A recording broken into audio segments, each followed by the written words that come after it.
Big boss Malayalam season 7 ഇന്നലെ രാത്രി നടന്ന ഫിനാലെ ടാസ്കിൻ്റെ ഒന്നാം ഘട്ടത്തിൽ ആര്യൻ വിജയിച്ചിരിക്കുകയാണ്. അതികഠിനമായ ടാസ്ക്കായിരുന്നു കൊടുത്തിരുന്നത്.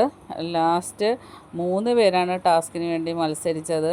നൂറ, സാബുമോൻ, ആര്യൻ. അതിൽ പിന്നെ നൂറ ഔട്ടായി. അത് കഴിഞ്ഞ് സാബുമോൻ ജസ്റ്റ് ഒന്ന് കൈയെടുത്തതാണ് ഔട്ടായത്. അത് കഴിഞ്ഞ് ആര്യൻ കൈയെടുത്ത്. അങ്ങനെ ആര്യനാണ് ലാസ്റ്റ് 9 പോയിൻ്റ് കിട്ടി ജയിച്ചിരിക്കുന്നത്.